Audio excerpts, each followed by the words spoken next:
Long rebound. Steph, no timeout with 6. At 5, Curry for the lead.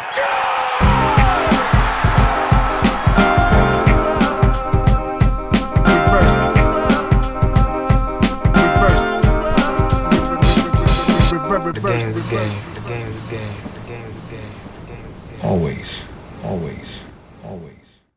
Salut à toutes et à tous, nouvelle semaine, nouveau podcast bien sûr, mais pas tout à fait le même line-up, parce que voilà, cette semaine, Antoine Pimel est sur la liste des blessés, donc un petit peu comme pour le All-Star Game, on a écouté le plébiscite de la part du public, et donc c'est donc Benjamin Moubèche qui remplace Antoine cette semaine. Ravi de te retrouver Benjamin, ravi de te retrouver Shai également, comme chaque semaine.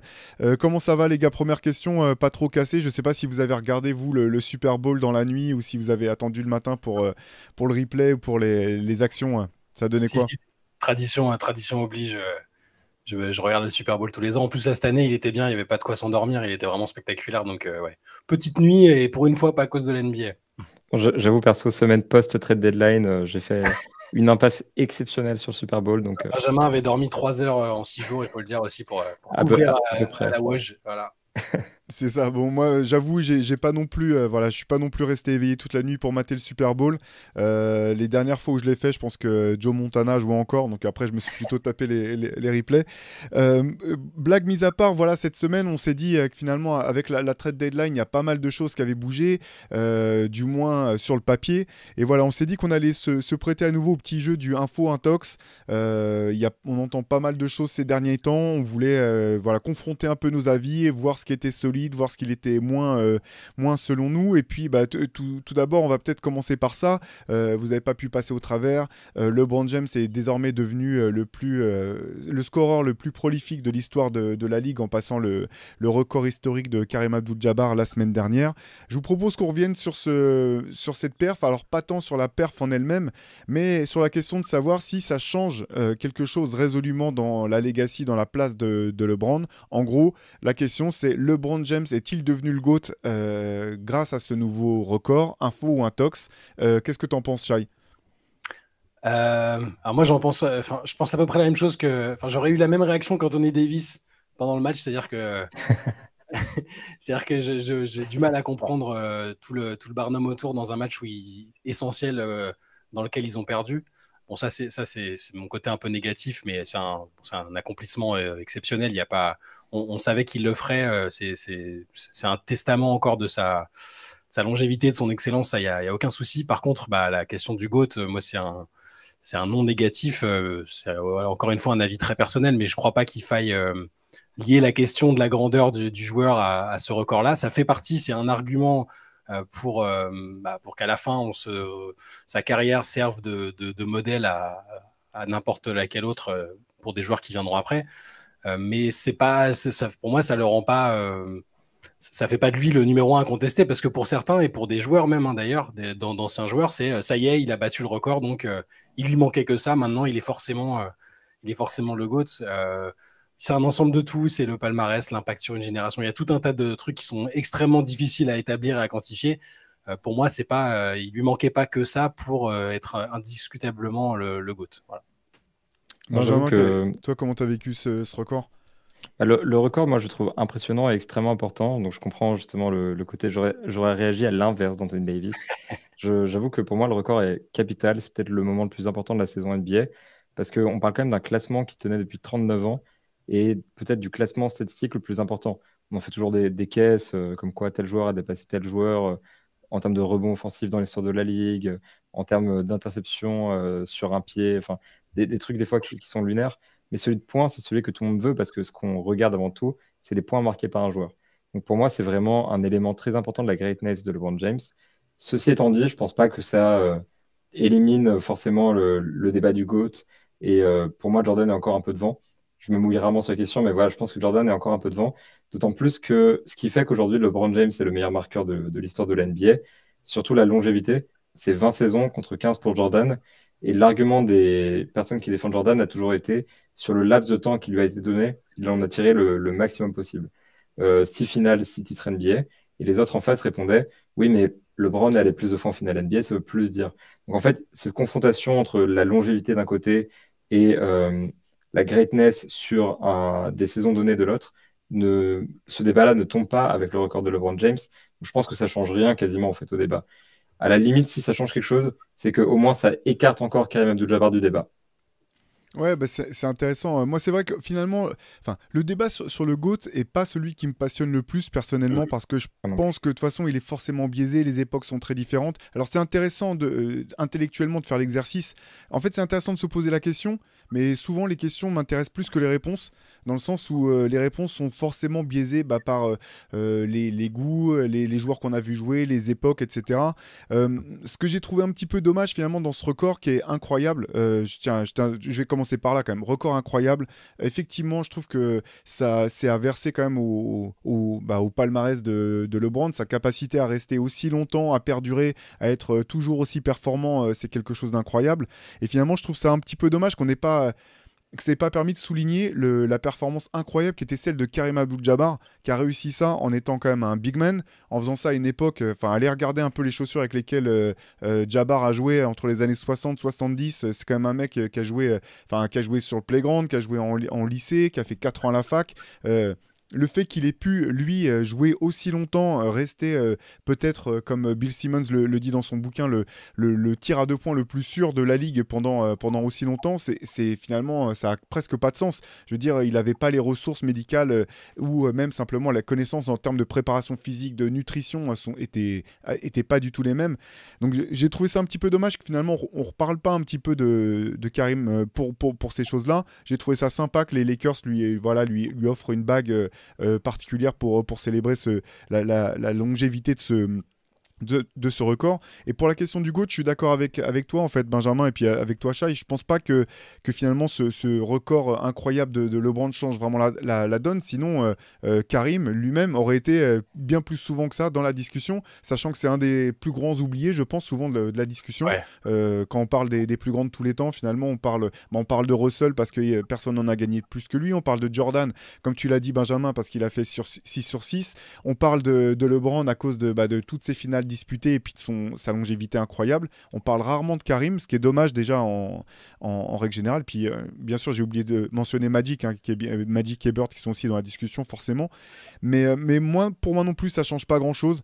C'est vrai que je suis d'une génération, j'ai eu la chance de voir, alors pas tout Jordan, mais j'ai vu tout le Jordan flamboyant à partir de 91, donc à partir du moment où il a tout gagné. J'ai vu tout Kobe, tout LeBron. Et c'est vrai que et je parle de tous les autres joueurs incroyables qu'il y a eu depuis, les Iverson, Shaq, Vince Carter, tout cela. Malgré tout, c'est vrai que là aussi, je suis peut-être biaisé un petit peu par mes souvenirs de jeunesse, mais pour moi, il y avait quelque chose d'autre que Jordan dégageait fondamentalement. Ce côté, il n'y a pas que les 6 sur 6, en fait, c'est que limite, tu savais que ça allait faire... Tu savais qu'il allait pas perdre en fait. Il y avait cette espèce d'aura d'invincibilité, de capacité à toujours trouver la réponse, d'être inarrêtable, sa capacité à avoir quasiment jusqu'au bout quand même vraiment joué des deux côtés du terrain. La peur qu'il instillait chez les adversaires, voilà, bon, tout ça, au-delà bien sûr des titres, des stats, du palmarès, comme tu disais Benjamin, ce qui est incroyable, c'est finalement de voir, et même chose pour Magic et Bird, tu dis à l'heure d'aujourd'hui, leurs carrières ont été très courtes en fait, quand tu vois maintenant la longévité des plus grandes stars au très haut niveau maintenant, voilà, tout ça pour moi, ça laisse Jordan devant, si je devais faire malgré tout un choix. Après, voilà, c'est vrai que on n'aurait pas imaginé, même il y a 5 ans, je pense que LeBron serait encore à ce niveau individuel, en tout cas aujourd'hui. Ce qu'il faut noter malgré tout, je pense ce qu'on peut noter, et ce qui n'est pas non plus du tout insultant, c'est que longtemps, le fait qu'il soit fort individuellement à ce niveau-là garantissait aussi un succès collectif quasiment systématique. C'est pas du tout pour dire que ces stats sont vides aujourd'hui, c'est pas ça que je dis du tout, mais il y a malgré tout un impact qui logiquement commence à s'éroder un petit peu avec le temps, quoi. Moi, il y a un truc que je comprends pas. Enfin, si, je comprends, mais c'est-à-dire que le record, là, c'est le record de nombre de points, du nombre de points marqués en saison régulière. Mais il détenait déjà celui du nombre de points au total avec les playoffs. Et pour moi, c'était celui-là l'accomplissement. C'est le point. Ça souligne aussi sa longévité et l'excellence qu'il a d'être performant en playoffs. Ça, il l'avait déjà. Donc pour moi, c'est une. Bon, après, c'est lié à l'importance qu'on accorde à ce record-là, précisément sur la saison régulière. Pour moi, ce qui est exceptionnel, c'est d'être le meilleur marqueur playoffs confondus, même face à des mecs comme Jabbar, qu'on a disputé une tonne, comme Jordan. Donc voilà. Mais voilà, pareil que vous, ça fait pas de lui le GOAT. C'est quand même un vaste débat. C'est pas non plus celui qui me passionne le plus, mais le truc perturbant, c'est le nombre de personnes, dont des anciens athlètes ou des joueurs actuels, qui te disent ça y est, c'est bon, c'est le GOAT. Voilà. Moi, c'était juste ce côté-là, ce qui fait que pour moi, l'affirmation est pas bonne. Voilà. Après, pour la partie des athlètes, notamment ceux qui ont joué comme LeBron, je pense qu'il y a quelque chose qui se joue de la même manière que ceux qui ont joué comme Jordan te diront toujours que c'est Jordan le GOAT, majoritairement parce que c'est lui qui leur a barré souvent la route pour aller jusqu'au bout. Donc c'est plus facile peut-être, je pense, de dire bon bah j'ai fait une belle carrière, j'aurais pu faire une plus belle carrière, mais juste moi je suis tombé, il y avait le plus grand joueur de tous les temps, c'est lui qui m'a empêché d'aller au bout. Il y a aussi ce côté-là forcément. Et puis en fait c'est... De toute façon, c'est très compliqué. Ce qui était intéressant, c'est voilà, Antoine Pimel a fait un article la semaine dernière que je vous encourage à aller lire sur Basket Session où il parlait de la plus grande carrière. Et ça, je pense que c'est un débat qui est vraiment intéressant. Est-ce que LeBron est en train de réaliser la plus grande carrière jamais réalisée, sachant qu'elle n'est pas encore terminée, hein. Il a encore logiquement, je pense légitimement, l'espoir d'essayer de rajouter une bague à son palmarès. C'est une question qui est vraiment intéressante parce que voilà, effectivement, la carrière de Jordan est immaculée, mais elle est plus courte. Donc c'est vrai que finalement, l'un comme l'autre ont fait des choses que l'un et l'autre n'ont pas réussi à faire, quoi. Bah, c'est clair que l'aspect longévité de LeBron, c'est quelque chose qui est très inspirant pour tous les athlètes. Et personnellement, ça me saoule un petit peu de lire à chaque fois qu'il réussit un dunk. 38 ans, le mec a 38 ans, on a compris, il n'y a pas de problème. Mais ça reste impressionnant quand même d'avoir un mec de 38 ans qui fait ça et d'avoir réussi à gagner avec autant d'équipes. Il l'a fait quand même au Cavaliers, au Heat, enfin chronologiquement du coup au Heat, au Cavaliers et aux Lakers. Le faire dans des positions aussi différentes à chaque fois, c'est assez impressionnant.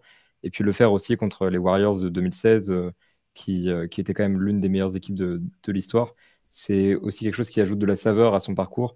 Donc LeBron, même si je ne le place pas en haut de la pyramide des meilleurs joueurs de l'histoire, garde une carrière exceptionnelle et peut-être, comme dit Antoine, justement, la plus grande carrière de l'histoire, de par sa longévité, de par la variété de son parcours, de par le storytelling, etc.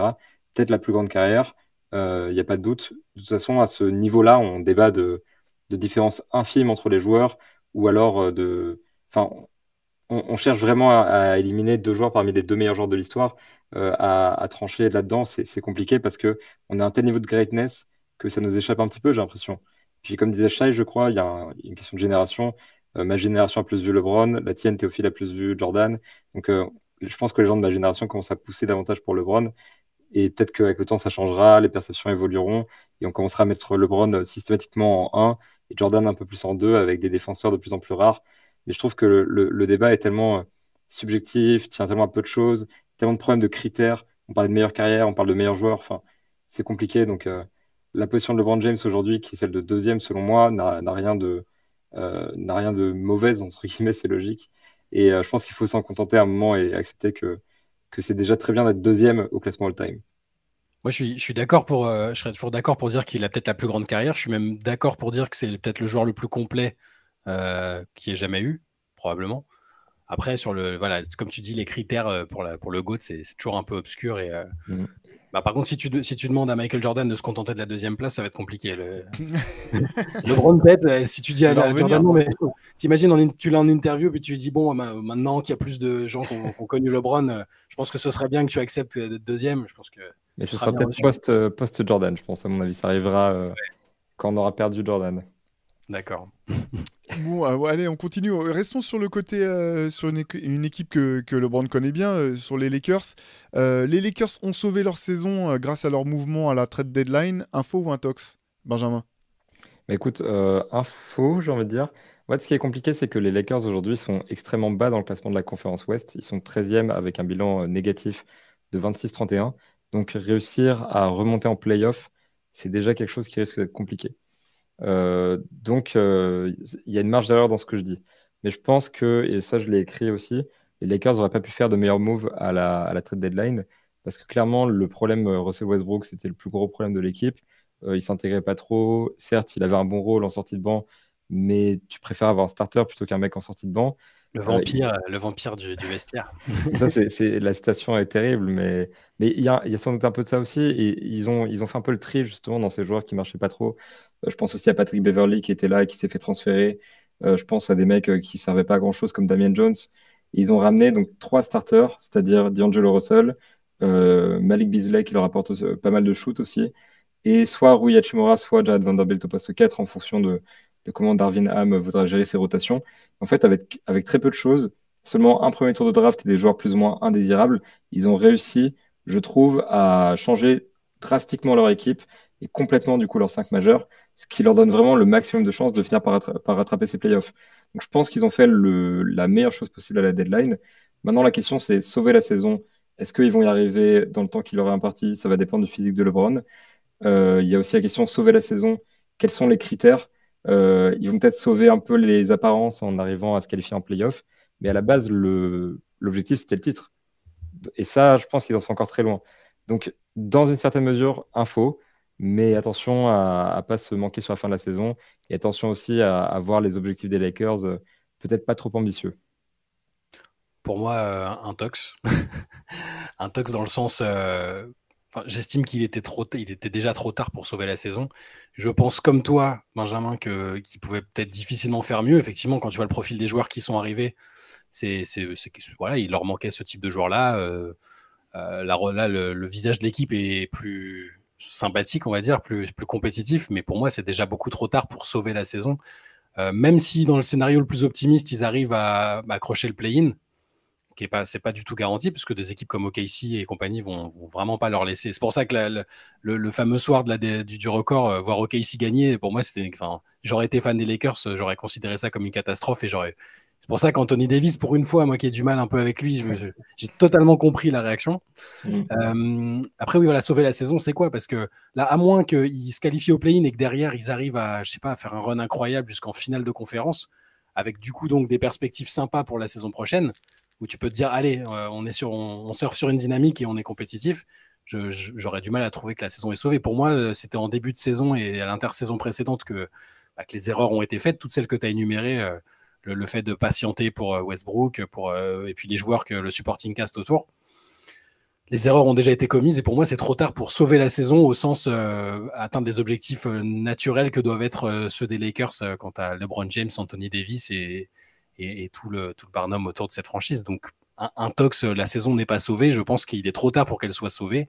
Elle peut être moins catastrophique, et peut-être qu'il y aura des promesses pour la saison prochaine. C'est le maximum que je peux envisager pour eux. Ouais, bah moi je partage ton avis. J'aurais dit un tox aussi, Shai, même si j'ai plutôt salué en fait ce que les Lakers ont fait à la trade deadline. J'ai trouvé que c'était très bien pour tout ce que tu as dit, Benjamin. Pas ne donner qu'un pic, récupérer des joueurs qui sont vraiment complémentaires d'Anthony Davis et de LeBron, et qui voilà, donner du sens un petit peu à cette équipe qui était très mal construite. Par contre, voilà, je pense qu'il est trop tard. Effectivement, ils sont loin au classement. L'objectif, c'était de gagner un titre, rien de moins, ou au moins faire partie des contenders. Là, meilleur scénario possible, ils raccrochent le play-in, ils font un tour de play-off. J'ai quand même du mal à les voir aller beaucoup plus loin, surtout quand on sait que là, LeBron a un peu mal aux pieds, qu'Anthony Davis c'est quand même un matin sur deux, il va falloir du temps pour que la sauce prenne. Et puis voilà, D'Angelo Russell, on en parlait un petit peu la semaine dernière. Moi, je trouve que c'est plutôt c'est un bon pic par rapport à cette équipe des Lakers, même si je suis pas fan de D'Angelo Russell. Mais lui, cet été, la question va venir de est-ce qu'il faut le re-signer, parce que lui, il est en fin de contrat. Est-ce que les Lakers vont vouloir s'engager avec lui? Est-ce qu'ils pourront mettre en place un sign and trade qui leur permettrait peut-être de récupérer quand même des choses intéressantes en retour? Ça, je sais pas. Donc j'ai l'impression qu'il y a toujours autant d'incertitudes au bout du compte du côté des Lakers, même si ça me semble mieux construit, mieux construit et mieux foutu que par le passé. Mais pour moi, ouais, ça sauve pas la saison. Et je suis curieux un petit peu de voir quand même avec quel empressement LeBron va revenir sur le terrain, quelles seront ses stats à partir de maintenant. Je le blâme pas, mais je pense que une grande partie aussi de sa série de cartons offensifs, c'est aussi un petit peu par dépit. C'est de dire, bon, de toute façon, la saison, c'est mort, on va pas aller chercher le titre. Au moins, autant que j'aille chercher le record de Karim, et que derrière, j'en mette le plus possible d'ici à ce que je prenne ma retraite pour essayer de faire en sorte que ce record tienne au moins aussi longtemps que c'était le cas pour Jabbar. Donc ouais, moi, plutôt un tox pour moi aussi pour le côté les Lakers ont sauvé leur saison, quoi. Et pour revenir sur cet aspect un peu long terme du coup que Shai a évoqué, il faut quand même noter que dans ce qu'il récupère, Jared Vanderbilt reste sous contrat l'année prochaine pour 5 millions de dollars. Et vu le profil du gars, j'avoue que je trouve plutôt une bonne affaire. Carrément. Pas mal, c'est bien vu, ouais. pareil, Malik Beasley a une team option à 16 millions de dollars et c'est un profil qui, je trouve, leur correspond très bien. On a souvent parlé de Buddy Hield au moment où ils ont récupéré Westbrook. On se disait, il leur faut un shooter. Donc, c'est un peu le même profil. Donc, c'est pareil, ils l'ont verrouillé pour la saison prochaine. Et c'est bien aussi, je pense, récupérer D'Angelo Russell, ça clique mieux que Russell Westbrook. Mieux vaut avoir lui plutôt que Westbrook. Et de toute façon, la situation de long terme est similaire avec Russell ou avec Westbrook. Dans la mesure où ils sont agents libres, ça leur laisse des possibilités. Donc, peut-être D'Angelo Russell, mais peut-être Kyrie Irving aussi, s'il est disponible. Parce que c'est la piste constamment évoquée. Pas sûr que ce soit le bon gars, mais je veux dire, ils auront des options. Donc, même s'ils n'ont pas sauvé cette saison, parce que ça va être compliqué, effectivement, mais moi, je suis optimiste. Je veux bien croire qu'ils vont réussir à accrocher un spot en play-in, peut-être en play-off et passer un tour. Mais même si ce n'est pas le cas, ils auront au moins pris de l'avance pour la saison prochaine et ils auront fait un move rassurant parce qu'il y avait cet aspect sportif, cet aspect se qualifier au play-in, au play-off. Mais il y a aussi l'aspect rassurer le Brown qui était de plus en plus critique par rapport au front office. Puis même, on s'était posé la question en live, est-ce que Rob Pelinka va sauter? Il a peut-être garanti son poste pour l'année à venir grâce à ce transfert-là. Donc, il y a quand même beaucoup, beaucoup de choses positives à retenir là-dedans. Et puis, si c'est pas la saison des Lakers, au moins peut-être la saison de Rob Pelinka a été sauvée par ce transfert. Ouais, non, c'est clair. Mais en tout cas, en fait, je partage ce que tu dis. J'ai juste le sentiment qu'ils ont fait le genre de deal qu'ils auraient dû faire il y a 2 ans, en fait. Et qu'ils ont ils ont gaspillé 2 ans alors peut-être pas du prime de LeBron, mais en tout cas quand même de LeBron a encore un niveau incroyable. 2 ans durant lesquels, certes, Anthony Davis a été blessé par-ci par-là, mais où il est encore lui plus ou moins dans son prime. Donc ces 2 années-là font quand même très mal du côté des Lakers, quoi. Clairement. Mais si tu parlais d'Anthony Davis, pour finir brièvement sur le sujet, en fait, de mon point de vue, on peut faire tous les changements qu'on veut dans l'équipe autour de LeBron, etc. Mais si Anthony Davis n'est pas capable d'enchaîner 3 semaines sans être blessé, là s'il fait 25 matchs sans se blesser et une campagne de playoff, quelle qu'elle soit correcte, je serais un petit peu optimiste pour eux. Mais c'est lui c'est l'élément clé. LeBron, ça restera LeBron, même avec des petits pépins ici et là. Le supporting cast, peu importe lequel il sera, finalement, au mieux il sera, au plus ils auront de chances de faire quelque chose. Mais pour moi, tout est autour d'Anthony Davis et de la question de savoir si tu peux, s'il est assez fiable pour que tu puisses construire avec lui. Je pense que non, malheureusement. Mais c'est pour ça que là j'ai du mal à me dire ouais, bravo, c'est super. Grâce à ça, ils ont sauvé la saison et même la suite. C'est très compliqué. Pour moi, tout tourne autour de Davis, en fait. Ouais, c'est clair que c'est la clé, en tout cas pour les saisons à venir, pour la suite. Bon, ça on verra du côté des Lakers. Allez, j'enchaîne avec une autre question concernant la conférence Ouest. Forcément, avec le trade de Kevin Durant, Phoenix est devenu le grand favori pour gagner le titre. Info ou intox? Pour moi, c'est info, enfin grand favori. Ce qui est compliqué, c'est que c'est dur de les mettre toutes en 1. J'ai envie de dire, il y a un groupe de trois équipes que je vois tout en haut, parmi lesquelles Boston et Milwaukee étaient déjà là, et Phoenix vient de l'intégrer avec le transfert de Kevin Durant. Et pour moi, c'est clairement les favoris de l'Ouest. Pour moi, ils font partie des favoris au titre. Et ce n'était pas le cas avant le transfert de Kevin Durant. Parce que je trouve que, bon, déjà, on parle de Kevin Durant, on parle d'un des meilleurs attaquants de l'histoire de l'NBA, peut-être le meilleur scoreur naturel de l'histoire de l'NBA. Le mec, certes, est régulièrement blessé, mais de manière générale, il arrive à enchaîner les matchs. Et quand il joue sur le terrain, ça fait toute la différence, y compris en playoff. Peut-être pas l'année dernière, mais l'année précédente, il avait fait un run merveilleux avec Brooklyn en jouant quasiment tout seul avec les blessures d'Harden et de Kyrie Irving. Et je trouve que c'est un profil qui fonctionne bien dans le jeu de Monty Williams, qui connaît bien.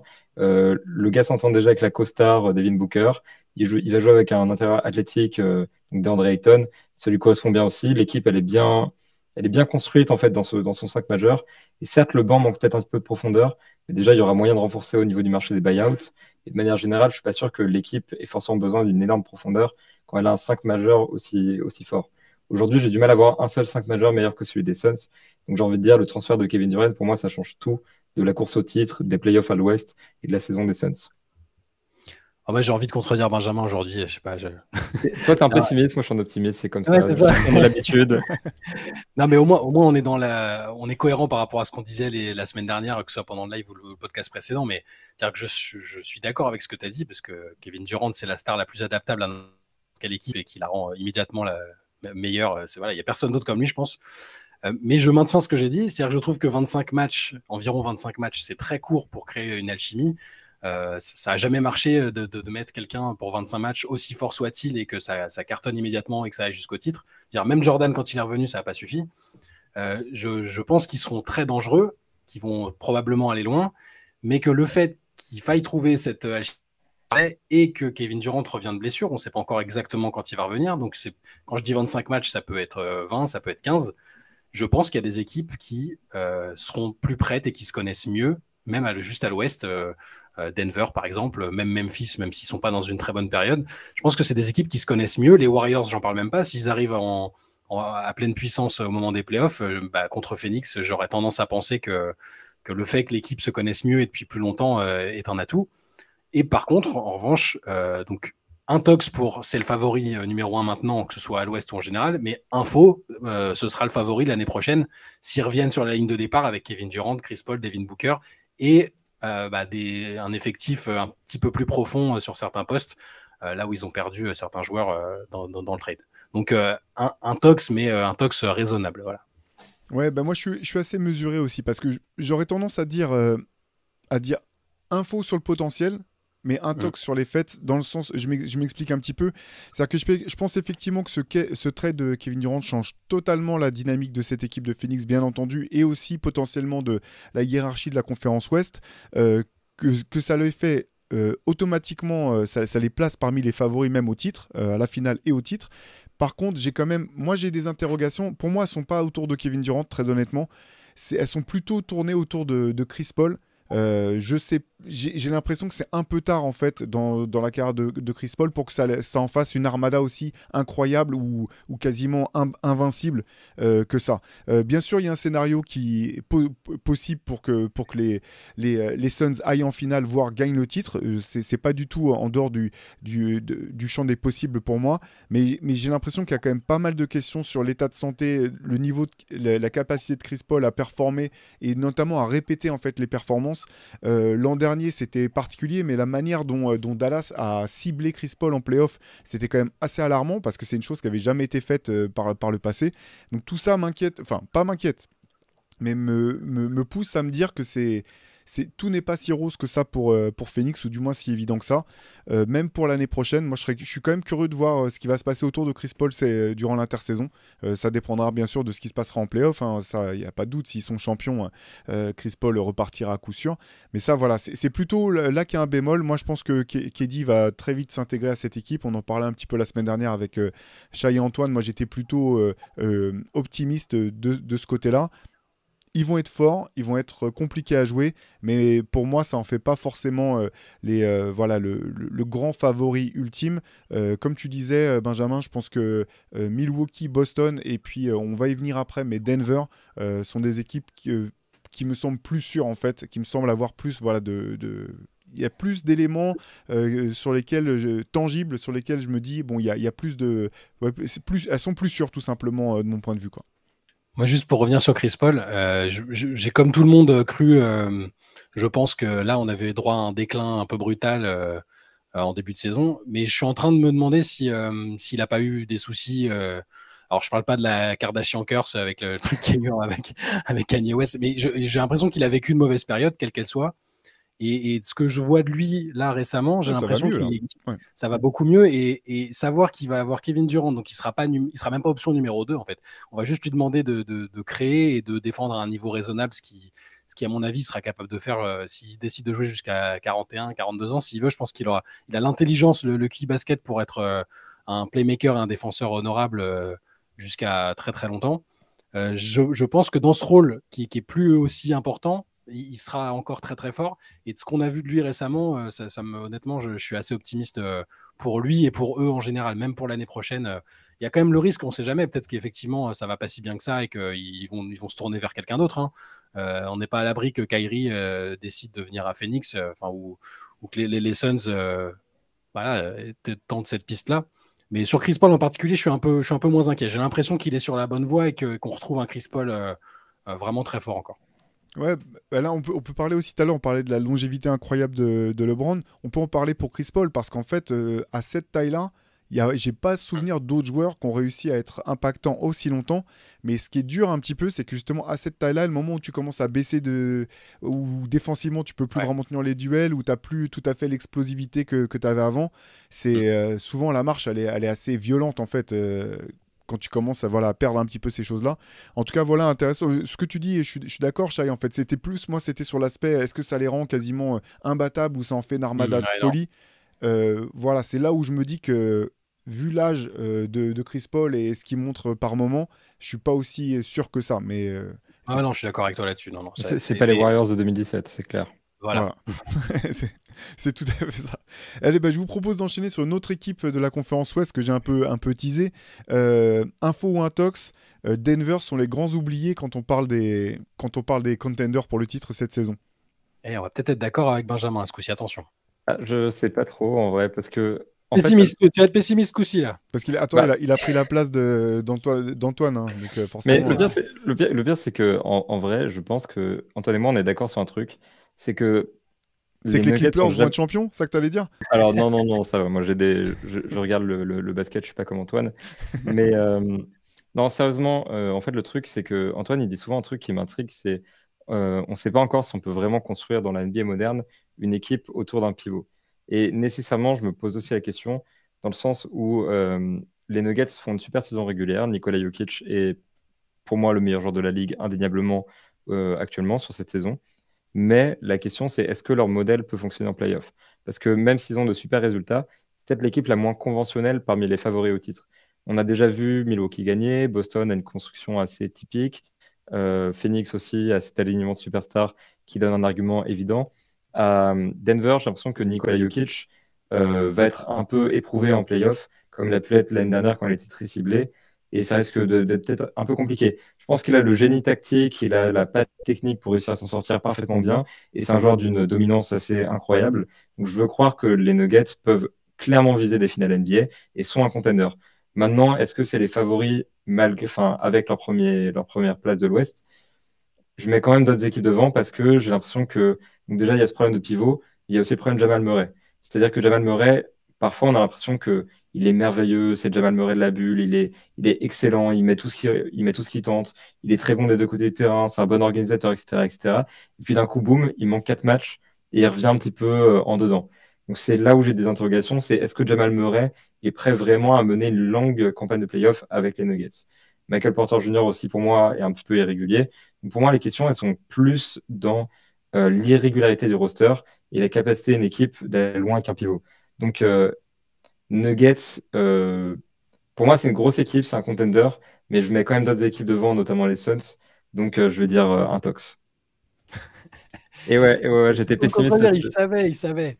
Non, moi, info, parce que alors évidemment que s'il y a des blessures, ça change la donne, mais on va essayer d'être optimiste comme Benjamin. Tu l'étais moins avec Anthony Davis, hein, quand même. Bien sûr. Mais pour moi, on les a pas encore vus sur la version avec Jokic, Murray à pleine puissance, Aaron Gordon, Michael Porter Jr. On les a pas encore vus tous ensemble. Il y a toujours eu un pépin. Et le moment où Jamal Murray s'est blessé, pour moi, ils avaient une fenêtre de tir excellente pour gagner le titre. Ça n'a pas pu se faire. Donc là, je pense, dans l'hypothèse où ils arrivent en playoff avec cette même dynamique-là, avec cet effectif-là, pour moi, ils se connaissent parfaitement. Jokic a pris de l'expérience. On parlait de la construction autour d'un pivot. Je partage le point de vue d'Antoine ou son scepticisme sur la pertinence de construire autour d'un pivot. Sauf que j'ai même du mal à envisager Jokic comme un pivot. Pour moi, c'est un joueur qui a inventé un poste quasiment ou qui a fait passer ce fameux poste de point forward à un niveau jamais atteint. Donc, vu qu'il n'a pas les caractéristiques traditionnelles du pivot, je vais exclure Denver de ce scepticisme. Et je pense qu'ils sont totalement armés pour aller au bout et gagner cette année. Je comprends. Jamal Murray revient super bien ces dernières semaines. Je trouve les fois où il était vraiment présent et là, il a su faire des matchs à 30 points ou plus. Aaron Gordon, on en parle très peu, mais moi forcément en tant que joueur qui adore le Magic, fan du Magic à un moment, il m'a beaucoup frustré. Mais à Denver, il fait partie de ces joueurs qui ont besoin de trouver un rôle précis et c'est pas celui de superstar. Gordon est excellent à Denver, il est vraiment parfait. Michael Porter Jr., je suis plutôt sceptique sur ce joueur, mais quand il est là, il a ce potentiel, cette force de frappe offensive qui fait que si c'est ta 3e ou 4e option, c'est quand même plutôt sympathique. Non, moi je suis un hyper optimiste pour Denver et j'ai presque envie en fait de les voir être performants ou en tout cas de les voir sous leur meilleur visage pour voir si effectivement Jokic est capable d'emmener une équipe jusqu'au bout. Là, je pense que oui. Donc, info pour moi. Pour Ouais, clarifier un point, juste s'il n'y a vas-y, pas de vas-y. problème physique, personnellement, j'avoue que je les mets beaucoup plus haut dans ma liste, voire favori. Ma question, c'est aussi quand même vraiment par rapport aux pépins physiques. Comme tu l'as dit, on les a rarement vus tous ensemble. Mm. Mes interrogations sont surtout là-dessus et aussi un peu sur Jokic, mais ça, on l'a compris, quoi. Ouais, bah, moi, pour apporter ma pierre à l'édifice, moi, je dirais info aussi. En fait, juste après le trade d'Aaron Gordon, moi, je pensais que Denver avait tout pour aller gagner le titre. Malheureusement, Jamal Murray s'est blessé quasiment dans la foulée. Je les ai trouvés ultra dominateurs le peu de matchs qu'ils avaient joué quand ils étaient au complet. En fait, j'ai l'impression que c'est l'équipe qui a tout. Elle a tout, en tout cas, pour sortir de l'Ouest. Gagner le titre, je pense qu'effectivement, un match-up avec Boston serait vraiment intéressant. Et j'ai l'impression que c'est un peu l'équipe la plus dangereuse pour Denver, ce serait Boston. Après, c'est la plus dangereuse pour un paquet d'équipes, hein. Il n'y a pas que pour Denver, on s'en doute. Mais moi, je trouve qu'il y a vraiment tout dans cette équipe pour aller loin. Ce que je trouve super intéressant, c'est finalement la saison que Jokic a fait l'an dernier. On l'a vu devoir scorer, ce qui est pas fort. On l'a vu devoir porter l'équipe tout seul. Et je trouve ça super intéressant de se dire que pour des playoffs, effectivement, les questions autour de Jamal Murray sont réelles, autour de Michael Porter Jr., qui est un joueur très clivant, je les entends, même si moi je suis plutôt du côté des optimistes par rapport à lui. Mais je me dis, Jokic, on a vu l'an dernier que s'il y avait besoin, il pouvait porter l'équipe tout seul. Et ça en fait une équipe hyper dangereuse, parce que c'est une équipe qui joue très bien ensemble, qui a un vrai collectif, qui va se renforcer clairement là, sur le marché des buyouts de manière intéressante pour compléter un petit peu son banc. Et avec Reggie Jackson arrive là, a priori. exactement, ce que je trouve une addition parfaite pour cette équipe. Complètement. En gros, tu rajoutes Reggie Jackson, au pire ça se passe mal et ça te pénalise pas parce que tu le fais pas jouer, et au mieux ça marche très bien et tu renforces ton banc encore plus. Donc je trouve que c'est vraiment le profil parfait pour eux. Voilà, je pense qu'ils ont tout vraiment pour aller très loin. Je serais pas du tout surpris s'ils sortaient de l'Ouest. Et Jokic, pour finir sur Jokic, effectivement, il devait porter, il avait un poids sur les épaules très important parce que Murray n'était pas là. Là, cette année, je le trouve d'une sérénité. Son temps de jeu est pas gigantesque et j'ai l'impression qu'il est en total contrôle de tout ce qu'il fait et qu'il sait exactement ce qu'il faut faire pour faire gagner l'équipe, sans en faire trop, sans en faire pas assez. Je le trouve, je trouve qu'il a une tête de triple MVP déjà, forcément. Mais voilà, il y a une sérénité qui me fait dire, voilà, attention, cette année c'est peut-être vraiment l'année des Nuggets. En tout cas à l'Ouest. Après, évidemment, sur une affiche des finales en face, on n'en a pas parlé. Il y a des équipes qui sont incroyables. Mais en tout cas, pour sortir de l'Ouest, j'ai l'impression que c'est la bonne année pour Denver. Ouais, je partage ce que tu dis sur Jokic. En fait, il a un côté, il me fait penser à. Voilà, on avait pas mal parlé de Jokic dans notre numéro 10 de Rivers, le spécial playmaker. Et sur ce point-là, il est vraiment au début de son prime, ou un petit peu comme. Sur le début de la carrière de LeBron, on était déjà. Enfin, son sens de la passe était incroyable, mais au fur et à mesure des saisons, on voyait qu'il y avait un moment où c'est pas simplement qu'il lisait la situation, c'est qu'il savait que si le ballon allait à tel endroit, il allait se passer ça mécaniquement à l'opposé. Une espèce de compréhension et de maîtrise et de capacité à finalement à contrôler complètement tout le jeu par sa science du jeu et par son talent. Et Jokic, je pense qu'il est vraiment là, il est vraiment là en fait. Et là-dedans, il est au niveau des Magic, des Larry Bird, des LeBron, d'autres, de Luka, sans doute bientôt aussi, qui est pas loin de ce niveau très flippant. Et donc, je voulais juste rajouter un mot là-dessus, Shai, parce que je partage complètement ton avis sur ça par rapport à Jokic. Ouais. Ok. Et donc, d'ailleurs, Oui. autant le dire. Allez, bon, là, on va voir. Là, je serais étonné qu'on ait un avis différent. On va voir ça. Info ou intox, Memphis est désormais l'équipe la plus détestée de toute la ligue. Alors, détestée pas forcément par les fans, mais en tout cas par les autres équipes, par leurs pairs. Info ou intox, Benjamin? Bon, malheureusement, j'ai envie de dire info parce qu'on en est arrivé à un stade où effectivement les Grizzlies ont un comportement un petit peu compliqué dans la ligue. En fait, c'est passé au début pas mal par Dylan Brooks et ses actions un peu dirty. On se souvient l'année dernière, par exemple, en playoff, de cette action sur Gary Payton 2, qu'il fait chuter, fracture du coude, etc. Et Steve Kerr qui lui dit qu'il a cassé le code, etc. Donc, ils ont déjà cette icône un peu, un mec mauvais, mais pas dans le sens marrant, c'est pas un bad boy, etc. C'est juste un mec mauvais qui les aide pas. Et au-delà de ça, il y a une question un peu grande gueule qui insupporte pas mal de gens. Alors personnellement, j'aime beaucoup cet aspect un petit peu audace, un petit peu on est bien à l'ouest, même avec Kyrie Irving, même avec Kevin Durant, on s'en fiche, on est bien à l'ouest, on s'inquiète pas. J'aime beaucoup ça, mais je comprends que ça puisse titiller d'autres équipes, notamment celles qui sont déjà en place depuis longtemps. Je pense aux Warriors qui ont été un peu susceptibles là-dessus quand les Grizzlies sont comparés à eux. Klay Thompson avait eu une réaction un petit peu de susceptibilité par rapport à ça. Et je comprends que en fait, les nouveaux gosses qui arrivent dans la cour de récré et qui se mettent à crier dans tous les sens, à courir partout, ils puissent fatiguer un petit peu les anciens. Donc je pense qu'on arrive effectivement à un stade où les Grizzlies sont l'équipe la plus détestée de la NBA. Et c'est d'autant plus vrai quand ils sont bons. Parce que quand une équipe est mauvaise et qu'elle crie, etc., tu peux la mettre de côté facilement. Aujourd'hui, les Grizzlies sont sérieusement dangereux pour les playoffs. Ils sont deuxième de l'Ouest, ils ont une équipe bien formée. Jaren Jackson Jr. est super en défense, Ja Morant évolue à un niveau lunaire. Donc, quand une équipe est chiante et qu'en plus elle gagne des matchs, tu as envie de la détester, quoi. Donc, aujourd'hui, les Grizzlies, ils réunissent tous les critères en fait pour être cette équipe un peu détestée de la NBA. Donc, oui, équipe la plus détestée de la NBA par les joueurs. Et ça commence à l'être par les fans aussi. Oui, bah, info aussi. Bon, moi j'adore ces Grizzlies-là, mais info aussi. Et alors, après, le distinguo, c'est qu'il y a des équipes qui sont détestées sans le vouloir. C'est-à-dire que parce qu'il y a un joueur, je sais pas, par exemple, j'ai l'impression que les Clippers avec Chris Paul et tout, ils agaçaient pas mal de monde, mais c'était pas volontaire, c'était pas tellement leur identité de jeu. Ils s'agaçaient entre eux aussi, c'était ça le problème. Ouais, ils détestaient entre eux aussi, ouais.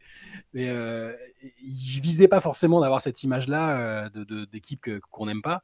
Les Grizzlies, j'ai l'impression que c'est totalement assumé, un peu, alors, toute comparaison et voilà, ça se vaut pas forcément, hein, mais par exemple, les Pistons de l'époque Bad Boys, ils assumaient totalement le comportement, le fait d'être détestés, il n'y avait aucun souci avec ça, et ils se sont construits sur cette identité-là qui les a portés super loin, et j'ai l'impression que Memphis, c'est un peu ça, depuis que l'équipe est montée en régime. Ja Morant, qui est le leader de l'équipe, c'est un mec qui est hyper revanchard, qui a l'impression qu'on n'a jamais cru en lui. Et je pense qu'il construit aussi l'identité de l'équipe autour de ça, avec des déclarations un peu provocantes, qu'il arrive généralement à assumer. Donc ça, c'est aussi une différence que tu évoquais, Benjamin. C'est pas l'équipe qui est 12e de sa conférence et qui est juste là pour... Alors Dillon Brooks, il a un peu ce profil-là, je trouve. C'est vrai que lui, c'est le joueur qui me dérange peut-être un peu parce que effectivement, il y a les actions dirty et le côté gratuit de son comportement. Mais pour les autres, pour Jaren Jackson, pour Ja Morant, il y a la présence d'un Steven Adams qui est un peu le papa du groupe. Je pense qu'ils sont conscients d'être détestés et ils jouent de ça. Et c'est ce qui est très différent avec des équipes qui sont détestées sans le vouloir, et c'est plus problématique. Donc ouais, info totale, il y a de plus en plus de monde qui les aime pas, et je pense que chez les fans aussi, ça se vérifie. Il y en a beaucoup qui trouvent Morant arrogant, qui trouvent Dillon Brooks sale, parce que effectivement, il fait des actions de ce type-là. Mais c'est pas un problème. Je trouve que c'est bien, c'est leur identité. Et il y a aussi besoin d'équipes comme ça, un peu moins lisses. Et moi, ça me va totalement. Oui, sans surprise, info pour moi aussi.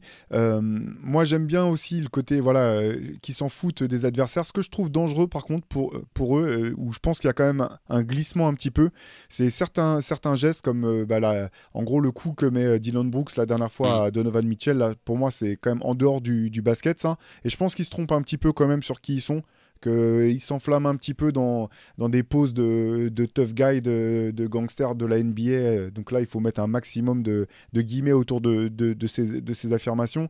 Mais je pense que c'est quand même un petit peu inquiétant, surtout quand on rajoute à ça les choses un peu extra-sportives dont on a entendu parler récemment autour de Ja Morant, avec des débordements de la part de son entourage, etc.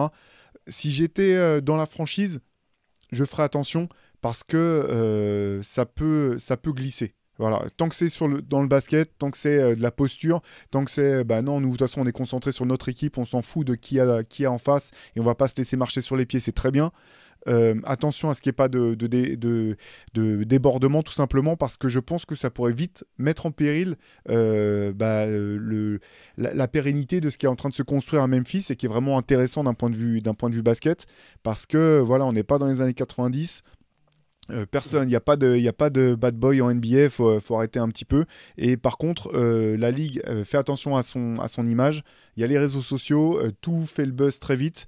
Et voilà, tout ça, moi je m'inquiéterais un petit peu si j'étais en interne du côté des Grizzlies pour ces raisons-là, en fait. On va vite savoir, à partir du moment où les playoffs vont démarrer, et s'ils sont capables d'assumer. Alors, je suis d'accord avec toi, hein, sur le côté extra-sportif, il faut être très vigilant, pas que ça déborde, il faut que l'équipe reste insupportable et agaçante sur le terrain, et pas en dehors, et pas dangereuse en dehors. Mais je pense de toute façon la question va être vite réglée.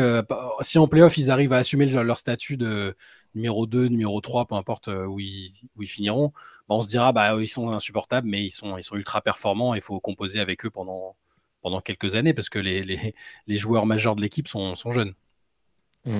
Mais je pense qu'il y a une vraie différence entre effectivement être mauvais et faire ça, et puis être bon, ça donne du charme à l'équipe. Après, je pense que le côté assumé, le côté un peu thug, bad boy, etc., ça rebute certaines personnes qui ont l'impression que c'est forcé un petit peu aussi. Et il y a des gens, des équipes qui ont cette impression-là un petit peu. Et sur le long terme aussi, il faudra faire attention aux répercussions que ça a sur la free agency. Par exemple, je sais que côté Warriors, du coup, Klay Thompson avait notamment critiqué les Grizzlies parce qu'ils avaient pas mal parlé de André Iguodala qui avait été transféré à Memphis et qui n'avait pas voulu jouer. Et du coup, il y a eu beaucoup de déclats, il y avait une sorte de petite guerre ouverte, etc. Est-ce qu'ils ne sont pas en train de rendre leur équipe un petit peu trop fermée aux yeux des agents libres aussi? Ça, il faudra avoir la réponse prochainement quand la free agency ouvrira et qu'ils pourront peut-être bouger des pièces comme Dylan Brooks, justement. Mais voilà, c'est un jeu dangereux qu'elle joue, mais bon, au moins c'est marrant.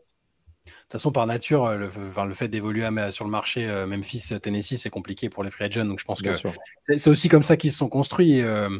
Et moi, ce que j'aimais bien, au-delà, je ne suis pas forcément fan des phrases provocantes et tout ça, mais c'est plus le côté. Je me souviens de Desmond Bane qui, en gros, quand on lui posait la question sur une séquence qu'il avait eue avec LeBron, c'était plutôt non, enfin. Nous, on a notre équipe, on croit en nous, on a peur de personne, que ce soit LeBron, que ce soit les Warriors, quoi. Ils croient vraiment en eux, ils en sont persuadés et c'est ce qui les rend dangereux. C'est pas artificiel, c'est leur confiance en eux, leur assurance, c'est ça qui est dangereux en fait. Ils pensent vraiment à chaque fois qu'ils sont sur le terrain que c'est les meilleurs et qu'ils vont battre n'importe qui, et quelle que soit l'équipe qui arrive en face. Ça, c'est l'aspect que j'aime bien. Et l'aspect, on n'a pas besoin d'avoir de superstars. C'est comme ça que Morant défend son équipe. On n'a pas besoin justement de recruter sur la free agency, peut-être de monter de gros trades, même si visiblement ils ont songé à Kevin Durant. Et à OG Anunoby et à Michael Bridges, ils ont tout donné. C'est ça. Mais c'est ce côté nous contre le reste que j'aime bien, tant qu'il déborde pas effectivement. Mais pour répondre à la question de base, c'est indéniable que tout le monde commence à les avoir dans le pif, que ce soit les adversaires et les autres fanbases, évidemment. Ouais, allez, enchaînons avec une autre équipe jeune de la conférence Ouest. Nouveau info ou intox, les Kings vont faire des playoffs à la hauteur de leur saison régulière. Info ou intox? J'ai envie de dire, je suis un grand optimiste pour les Kings parce que ça me fait du mal qu'ils soient relégués en saison régulière depuis aussi longtemps.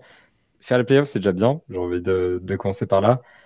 Maintenant, c'est vrai que ça risque d'être compliqué de faire une saison régulière qui est des playoffs à la hauteur de leur saison régulière. Parce qu'en saison régulière, ils sont exceptionnels en fait. C'est la meilleure attaque de la ligue, ils sont super à regarder jouer, ils sont bons dans les moments qui comptent.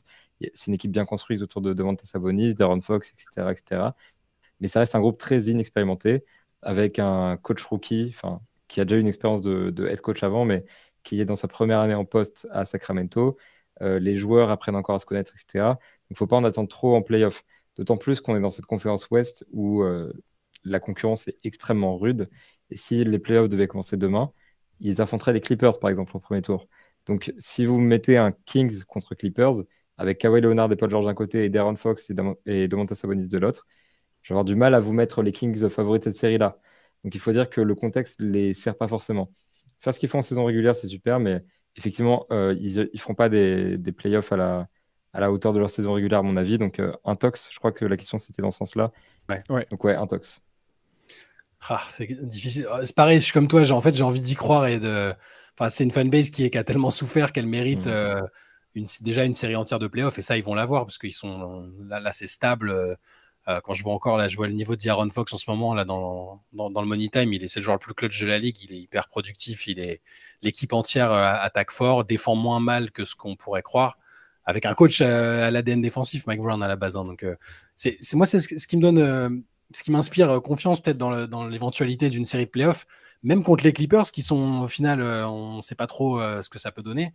C'est qu'il a de l'expérience, Mike Brown. Il sait défensivement, je le crois capable d'ajuster un peu, de trouver des adaptations par rapport à l'adversaire, de changer un peu le visage de l'équipe en cas de série de playoffs. Donc, forcément, si tu me demandes est-ce qu'ils vont passer un tour s'ils jouent contre les Clippers, est-ce qu'ils passent là comme ça? Je pense que non. Mais dans tous les cas, c'est une victoire de jouer une série de playoffs après 17 ans de disette. Ils seront peut-être frustrés. Tu finis 3e et tu sors au premier tour, ça sera techniquement un upset. Mais si c'est les Clippers et que tu t'es bien défendu, que tu prends pas un sweep, que tu as mis en place des choses pour la suite, dans tous les cas, ce sera positif. Donc, alors, je vais dire un Tox aussi parce que je pense qu'ils seront dans tous les cas un peu en difficulté en termes d'expérience et vu les grosses équipes qui se profilent, s'il reste 3e, les grosses équipes qui se profilent en face. Mais dans tous les cas, ce qui se passe en ce moment et ce qui va se passer en playoff, sauf catastrophe, hein, sauf sweep avec que des blowouts, là tu te diras, bon, bah, ils sont là, est-ce qu'ils vont réussir à enchaîner? Ça aussi, ce sera un défi. Mais sinon, ce sera positif dans tous les cas, je pense. Ouais, de toute façon, c'est déjà très bien que les Kings reparticipent aux playoffs. Ça, c'est une première chose. Effectivement, ce qui se passe cette année, au-delà d'être intéressant, je pense que c'est potentiellement durable. En tout cas, pour ce qui est de la saison régulière. Donc là, il y a enfin les bases d'une équipe fonctionnelle avec un coach qui a l'air de matcher. Et puis, pour l'instant, il n'y a pas de rumeurs selon lesquelles il devrait être coupé dès la fin de la saison. Donc, c'est la première fois depuis Rick Adelman quasiment. Donc, tout ça, c'est positif. Par contre, voilà, bon, moi, un peu comme vous, je suis un peu sceptique sur les capacités dès cette première saison pour les Kings à faire un long run, voire même à passer un tour. À voir, effectivement, il y a un gros manque quand même d'expérience à ce niveau-là. Ça va être dans tous les cas intéressant à suivre.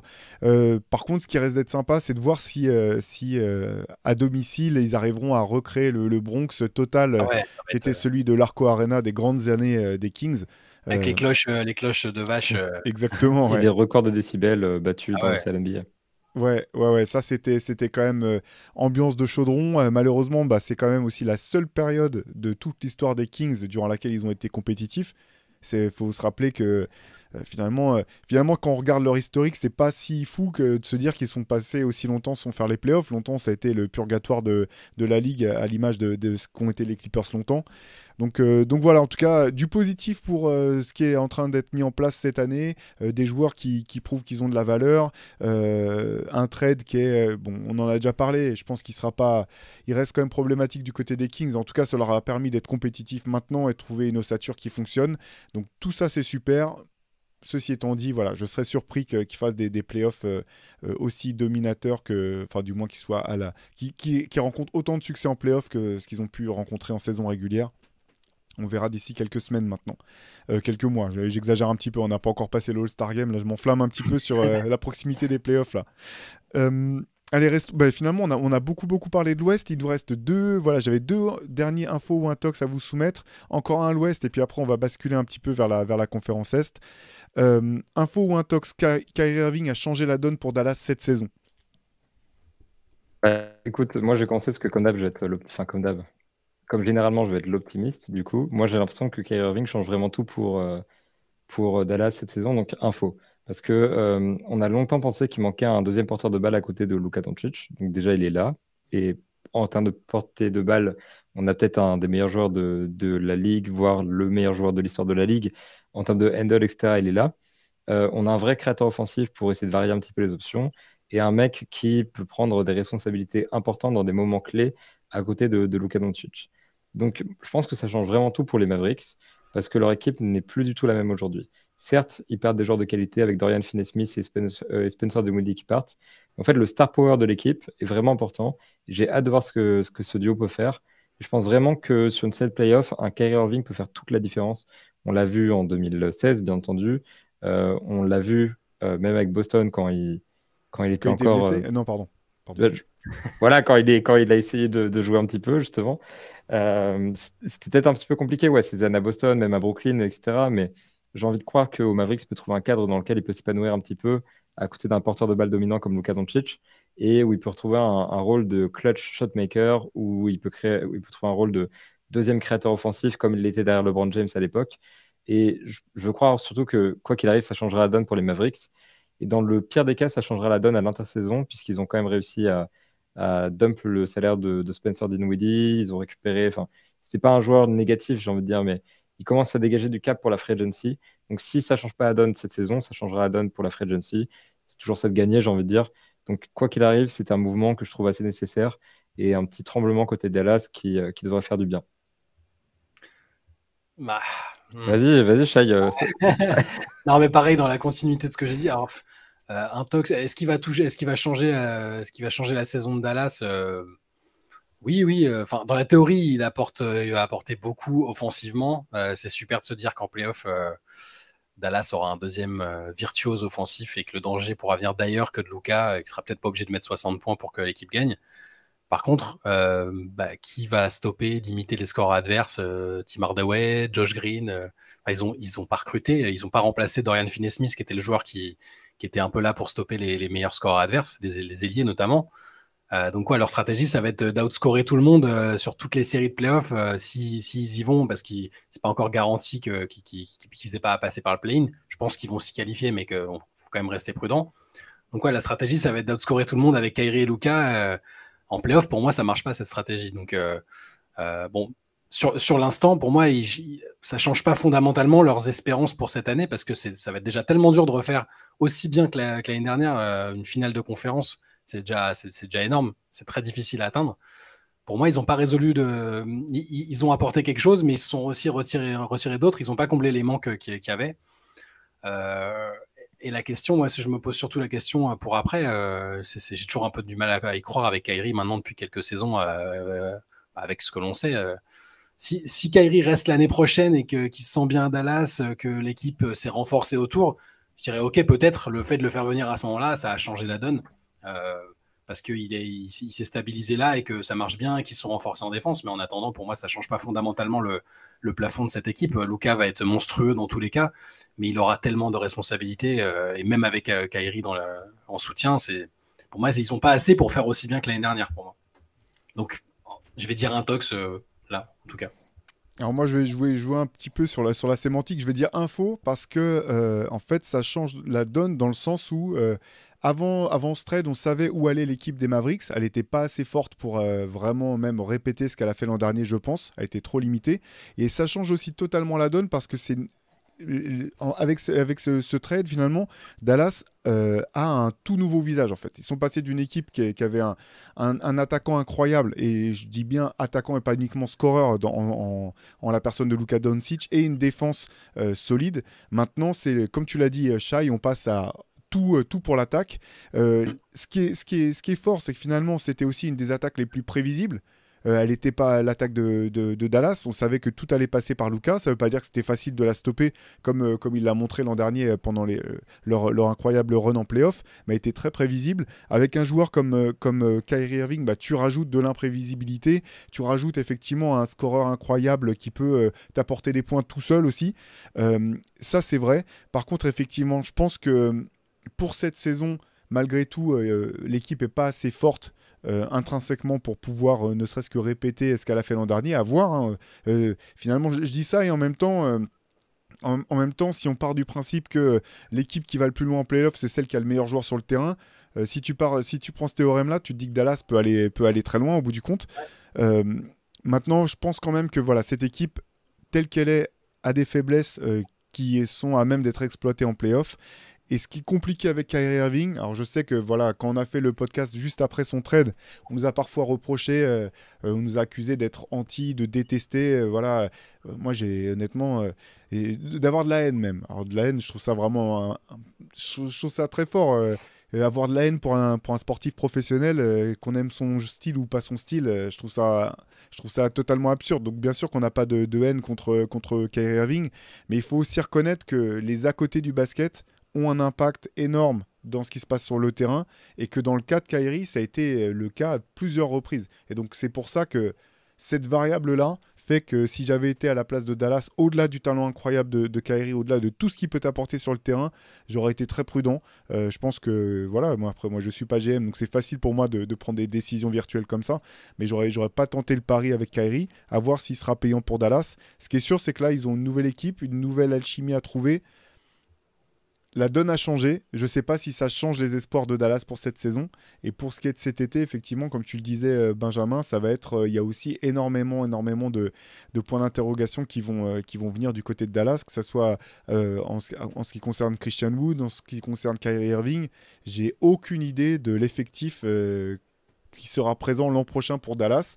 Ce qui peut être vu comme une bonne chose, peut-être, parce qu'effectivement, de toute façon, là, ils vont être contraints de bouger, ils vont avoir de la place sous la masse salariale, mais comme on en parlait un peu la semaine dernière, Dallas n'a jamais réussi finalement à faire venir les free agents qu'ils voulaient quand les fois où vous avez libéré de l'espace sous la masse. À voir si le fait d'avoir Luka, ça changera la donne.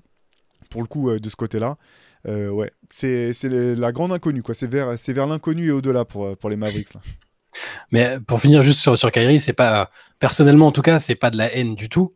C'est juste une gigantesque déception parce que c'est un joueur et même un type que j'aimais beaucoup au début de sa carrière. Le joueur, on va pas en reparler 10 ans, c'est un phénomène, c'est un divertissement à lui seul depuis le début de sa carrière. Hein. C'était déjà un showman phénoménal et un scoreur et un ball handler incroyable. C'est plus voilà, sur en dehors et même sur le côté sportif, la façon de vouloir partir de Cleveland, ce qu'il y a eu à Boston, ce qu'il y a eu maintenant après à Brooklyn. C'est tout ça, c'est juste, voilà, c'est pas de la haine, c'est juste une énorme déception constante depuis quelques saisons. Voilà. Allez, on va finir. Je vous avais dit qu'on parlerait un petit peu quand même des équipes de l'Est. Info intox, tout le monde a oublié que les Milwaukee Bucks étaient toujours là et étaient en pleine bourre. Alors la question elle est un petit peu longue, mais j'ai l'impression en gros que Milwaukee finalement est passé, pour tout un tas de raisons, est passé sous les radars tout au long de la saison et qu'il y a quand même quelque chose d'assez sérieux qui est en train de se monter, enfin pas de se monter, mais qui est toujours là du côté de Milwaukee, qui finalement c'est un peu l'équipe dont personne ne parle mais qui pourrait aller très loin. Bah, je pense qu'il y a du vrai déjà dans le côté pas sous le radar pour plusieurs raisons. D'abord par habitude, j'ai envie de dire, parce que on a l'habitude que Milwaukee soit dominant en saison régulière en fait, ou même en playoff. On a l'habitude de l'excellence de Milwaukee parce qu'ils ont gagné un titre il n'y a pas longtemps, parce qu'ils ont un double MVP qui a prouvé qu'il était l'un des meilleurs joueurs de la ligue, voire le meilleur peut-être. Et clairement, il y a une lassitude un petit peu. On est plus surpris de voir Milwaukee tout en haut de la conférence Est. Donc il passe un peu sous le radar à cause de ça. Il passe aussi sous le radar parce qu'en vrai, Antetokounmpo est moins bon cette saison. Dans les chiffres totaux, on ne voit pas trop la différence parce qu'il est toujours à 32,5 points par match, il prend 12,3 rebonds, 5,4 passes, il est dominant en défense, il est excellent, etc. Mais en fait, en termes d'efficacité, il y a clairement une baisse où, comment dire, en fait, dans ses pourcentages et dans ses tirs, dans ses points générés, il est moins bon que les saisons précédentes. On voit 122,4 points générés pour 100 tirs tentés. C'est dans le milieu de la ligue pour un big. Les saisons d'avant, il était plutôt dans le top de la ligue. Donc en fait, il y a une petite décroissance.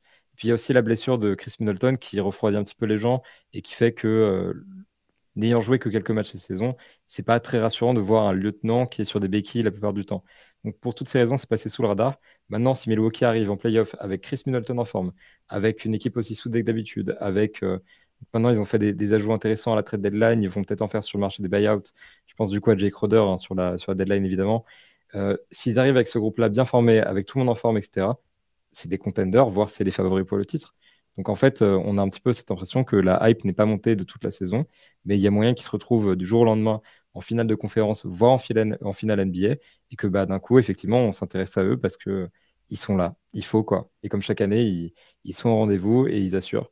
Donc clairement, pas sous le radar, c'est info. Clairement, ils sont contenders, info aussi. Il y a moyen qu'ils fassent de grandes choses cette année.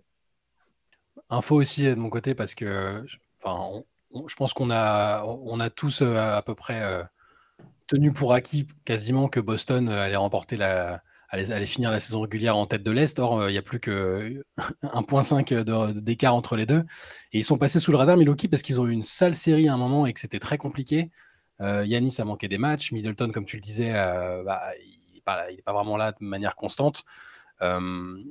Du coup, ils sont sortis des radars de cette manière-là. Et en plus des paramètres habituels, voilà, on tient pour acquis qu'ils vont être bons. Et donc, on les sort un peu des spotlights de l'attention médiatique.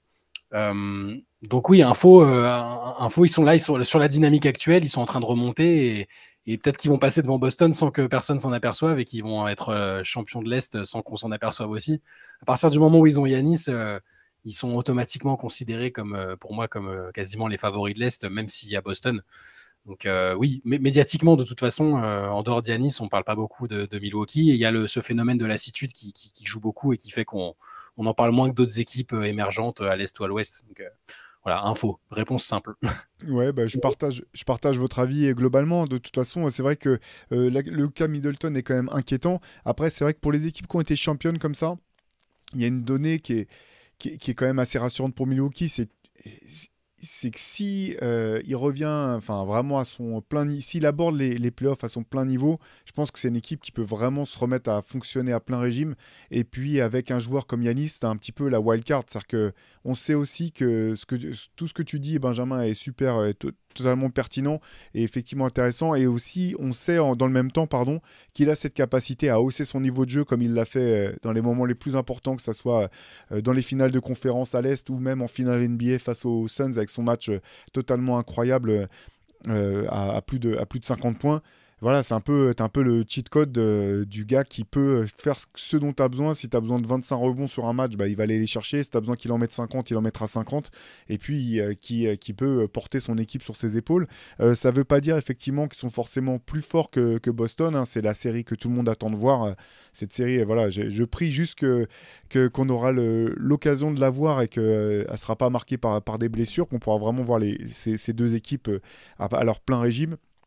Mais effectivement, je pense qu'il y a la lassitude.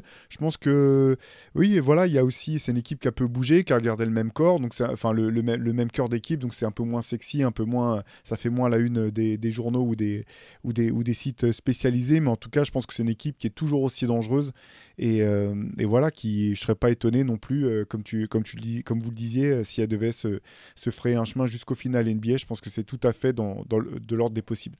Ils sont sur 10 victoires de suite quand même. Hein. Il faut se rappeler que la saison dernière, Boston avait démarré son run à mi-saison et après un début poussif, Milwaukee a eu un très gros début. Ils ont gagné les 9 premiers matchs, si je me souviens bien. Et après, ça a été très poussif. Là, ils sont sur une dynamique qui laisse penser que ça va durer. Et... Ouais, je pense que de toute façon, à l'Est, personne n'a envie d'affronter Milwaukee en playoff, même avec ou sans Middleton. Dans tous les cas, tu te prends Giannis en face, c'est un casse-tête terrible. Donc...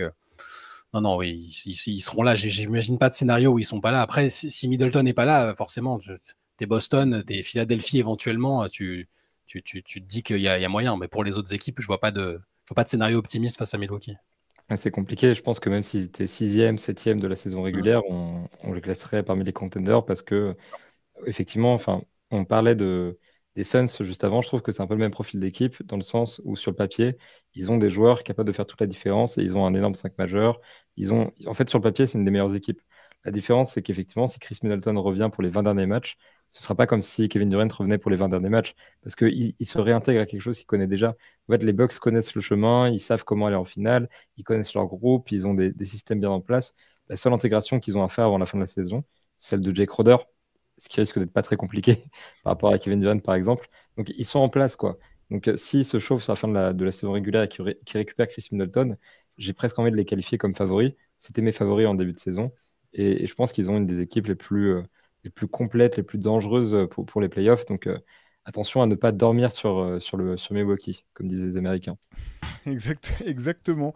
Bah voilà un petit peu ce qui referme notre fenêtre sur les infos intox. N'hésitez pas à nous dire en commentaire ou sur les réseaux ce qui est de l'info, ce qui est de l'intox, si vous avez des avis différents des nôtres. Mardi soir, comme toujours, vous aurez l'occasion de retrouver la late session. Si je ne me trompe pas, Shai, toujours présent. Alors, je crois que cette semaine, on avait évoqué le fait de le faire plutôt jeudi parce que il y a un mix Saint-Valentin, match du PSG en Ligue des Champions, c'est beau, qui ne nous concerne pas, mais qui peut concerner nos auditeurs, enfin, qui concerne certains d'entre nous dont on ne divulguera pas le nom. Mais voilà, on s'est dit que ce serait peut-être mieux jeudi, donc on vous redira ça, on vous tiendra au courant, mais c'est possible que cette semaine, on le fasse plutôt jeudi que mardi. Et ouais. Ok, voilà, on reste aussi imprévisible que l'attaque des Mavericks de maintenant. Donc suivez sur les réseaux pour savoir quand est-ce que quel soir vous pourrez retrouver et participer à la late session avec Shai Mamou, Antoine Pimel et puis peut-être Benjamin. Je ne sais pas si tu es de cette semaine. Je suis régulier maintenant. Je suis le gars. Franchise player. Je suis le Chris Paul de cette équipe, le métronome, celui qui empêche qu'il y ait des problèmes techniques. Exactement. Et en plus, il dit pas que des bêtises en plus. Ça arrive, mais ouais. Donc revenez jeudi, c'est quasi sûr. On se fait un live. Ok. Parfait. Donc vous saurez que si jamais jeudi vous entendez plus la voix d'Antoine Pimel, c'est parce que Benjamin aura coupé son micro. Ce sera pas un problème technique. Ça Et sera ouais. purement volontaire. Merci encore de nous suivre. Voilà, vous savez, hein, mais likez, commentez, partagez si ces podcasts vous plaisent. Nous, en tout cas, on vous donne rendez-vous dès la semaine prochaine pour un nouveau podcast, à moins qu'il y ait un événement extraordinaire et qu'il faille qu'on fasse une émission de plus. En tout cas, nous, on vous donne rendez-vous la semaine prochaine. Vous pouvez continuer à suivre toute l'information sur Basket Session, bien sûr. En ce qui concerne Rivers, soyez à l'affût. Si vous êtes déjà abonné à notre newsletter, surveillez votre boîte aux lettres, enfin votre boîte mail plutôt pendant la semaine. Il risque d'y avoir des informations intéressantes, des infos qui devraient vous intéresser. Et puis nous, on vous donne rendez-vous donc à la semaine prochaine. Comme d'habitude. Ciao. Ciao.